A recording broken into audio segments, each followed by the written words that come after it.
అయితే అయ్యగారు ఒక 10 నెలలు అవుతుందేమో కడుపులోకి వచ్చి గతంలో 10 నెలలు అవుతుందండి. అది సడన్గా మన అయ్యగారు చెప్పారు 2 రోజుల ముందు అనుకుంటా, మరి పైగారు వస్తున్నారు, మరి అందరూ రండి అని అంటే, మామూలుగా రాత్రికి ఫస్ట్ బజార్ ఈ పేటలోనే ఫస్ట్ బజార్లో పెట్టారు.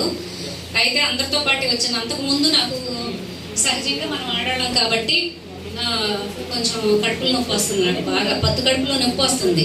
అంటే నా చేతితో ఇలా అంటే ఒక గెడ్డలాగా అనిపిస్తుంది, నాకు ఇలా అంటుంటే ఒక రౌండ్ ఒక తాటికాయలాగా నా చేతికి అలా తగులుతుంది.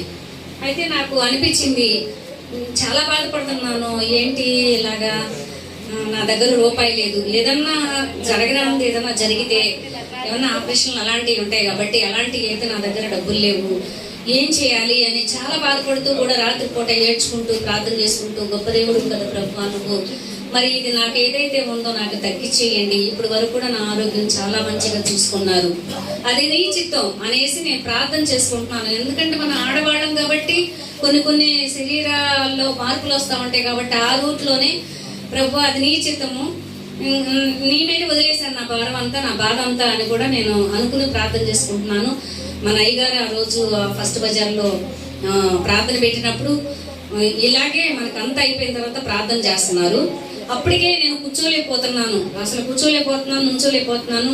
లాస్ట్కి అందరికి చేసిన తర్వాత నేను భయంగా అయ్యగారి దగ్గరకు వచ్చాను. అంటే ఏదన్నా ఉందేమో నాలో, నేను పడిపోతానేమో అదే కొంచెం భయం. ఆ భయంలో వచ్చి నుంచునేసరికి అయ్యగారు ఒకసారి ఏమ్మా ఏంటి అనగానే చెప్పలేకపోతున్నాను, అసలు నాకు ఇలాగా అనేది చెప్పలేకపోతున్నా.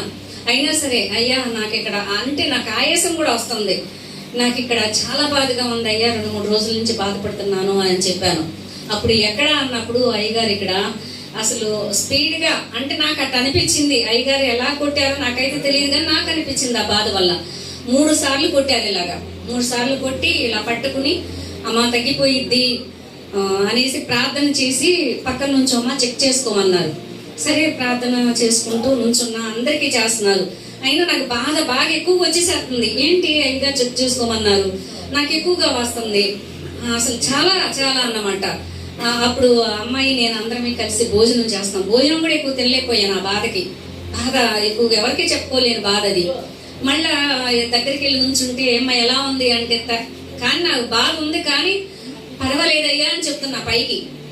ఆ తర్వాత ఇంకా అందరం వెళ్ళిపోయాం. ఇంటికి వెళ్ళిపోయిన తర్వాత కూడా రాత్రిపూట అసలు అంతకు ముందు అయితే ఇలా పడుకోలేకపోయేదాన్ని, నాకేదో కదులుతుంది, డొల్లుతుంటే ఇలాగే డొల్లుతుంది ఒక రాయిలాగా, అట్లా బోర్లుగా కావాలని బోర్లుగా పడుకునేదాన్ని, అసలు పడుకోలేకపోయేదాన్ని, చాలా ఇబ్బంది పడిపోయాను అనమాట. అయితే ఇంకా ప్రార్థన చేసిన తర్వాత నైట్ వెళ్ళి చెక్ చేసుకున్నాను, ఏంటి అయ్యగారు ప్రార్థన చేశారు చూసుకోమన్నారు, నాకేమీ లేదు.